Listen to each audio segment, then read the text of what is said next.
მოგესალმებით მეგობრებო. დღეს გავაგრძელებთ რიგით მეორე კომპოზიციის შექმნას პატარა ალბომისთვის.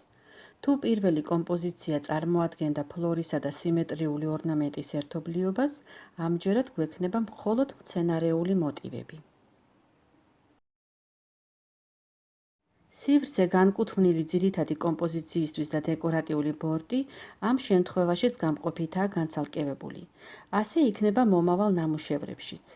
ამიტომ შემდგომ ვიდეოებში ამ თემაზე აღარ შევჩერდები. 9 სანტიმეტრის 9 სანტიმეტრზეა კვადრატი, რომელშიც კომპოზიციაზე ვიმუშავებთ და არც ეს ზომა შეიცვლება ჩვენი ალბომის მომავალი ნახატებისთვის. სამუშაო კვადრატი დიაგონალით გავყავი ორ ნაწილად, რადგან ჩემი ჩანაფიქრით თითოეულ ნაწილში ორი განსხვავებული მოტივი დაიხატება. ქვედა ნაწილი დაეთმობა ბაბუაწვერას ტიპის ყვავილებს. ყვავილები იქნება სტილიზებული, ვინაიდან კომპოზიცია თავისი ხასიათით დეკორატიულ გრაფიკას განეკუთვნება. იგივენაირად ზედა ნაწილშიც სტილიზებული მცენარეები გვექნება. ოღონდ უფრო განსხვავებული ხასიათის. ფანქრით დავიტან ესკიზს, რომ ჩემი იდეა თვალსაჩინო გავხადო. მეგობრებო, აი ესკიზი, სადაც ჩანს ორი განსხვავებული მცენარეული მოტივის კომბინაცია.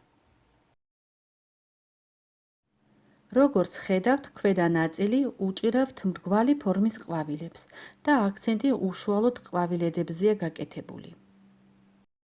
ხოლო ზედა ნაწილში დახატულ მცენარეებში უფრო მეტად ღეროები დომინირებენ.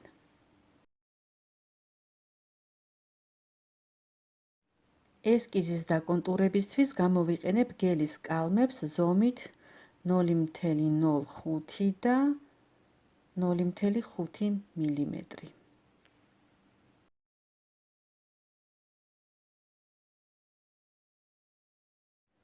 კონტურის შემოვლების თითქმის მთელ პროცესს კადრს მიღმა ვტოვებ, რომ ვიდეო არ გამიგრძელდეს და ეხლა მხოლოდ ფინალურ ნაწილს ვიღებ.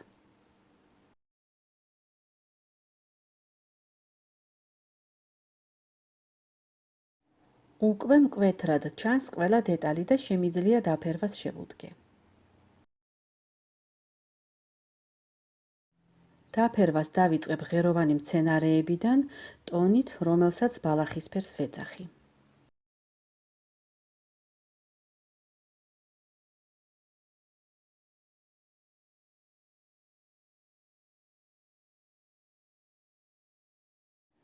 მოცულობის ამოსაყვანად ამ ფერთან ერთად კარგად მუშაობს შავი და სწორედ მას ვიხმარ დაჭდილვისთვის.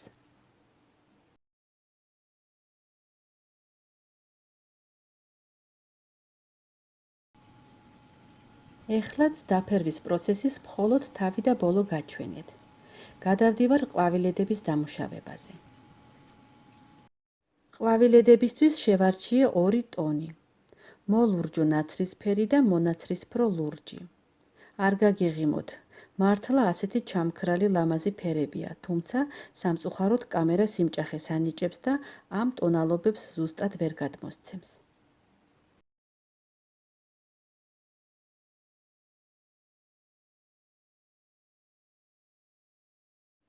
კიდევ რამოდენიმე შტრიხი და ყვავილედების დამუშავების პირველი ეტაპი დასრულდება.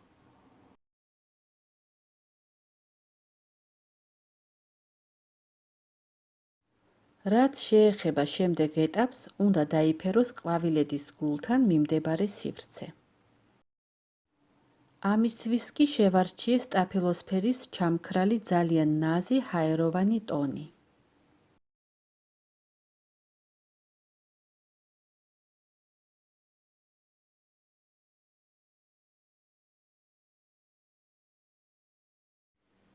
ყვავილედების დამუშავება დასრულდა და მივიღეთ ასეთი სურათი. ყვავილედებს შორის წარმოქმნილი სიცარიელეების შესავსებად ვიღებ მუქი ნაცრისფერი ტონის ფანქარს.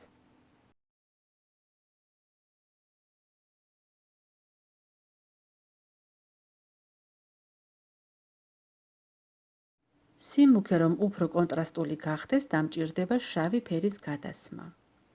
მუქი სივრცეების წყალობით ყვავილედები ვიზუალურად უკეთესად წარმოჩნდებიან.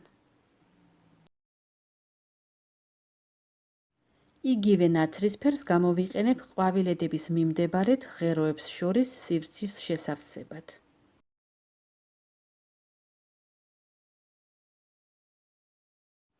მწვანე ტონის დამატება შექმნის უხვი მცენარეულობის ეფექტს უკანა პლანზე, რომელიც თანდათანობით გადავა ბაც მოვერცხლისფერო ნაცრისფერში. ასეთი გარდამავლობა კომპოზიციაში ჰაეროვან სივრცეს შემოიტანს.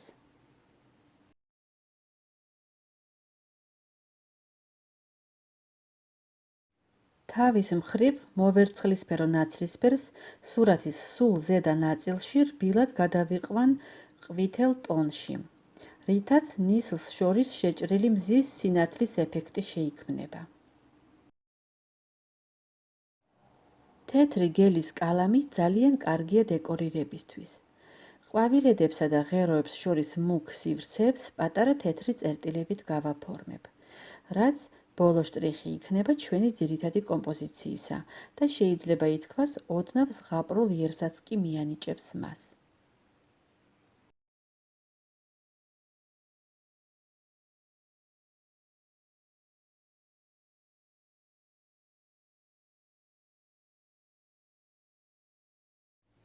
და დაგვრჩა ბოლო ეტაპი. მარცხენა ბორტზე დეკორის დატანა და გამაცალკევებელი ღარის გამოყოფა დაჩრდილვის საშუალებით.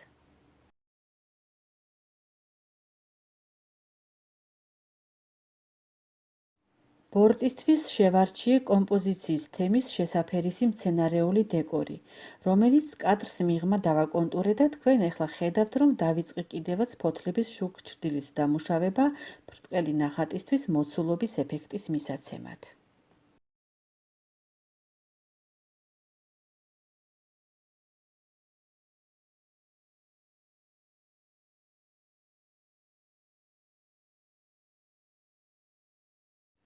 კომპოზიციაზე მუშაობა დასრულდა. მიუხედავად იმისა, რომ წინა კომპოზიციის მსგავსად აქაც მარტივი ელემენტები გამოვიყენე, ფერით და კონტურით დამუშავების შედეგად ფურცლიდან პატარა სამყარო ამოიზიდა. ბუნების ჩვენს მიერ შექმნილი ფანტაზიური ფრაგმენტი. ჩემთვის ძალიან საინტერესოა მინიატურულ სიუჟეტებზე მუშაობა. იდეებიც ბევრი მაქვს, მაგრამ მოდით ახალი თემა, ახალი სიუჟეტი შემდეგი ვიდეოსთვის დავტოვოთ.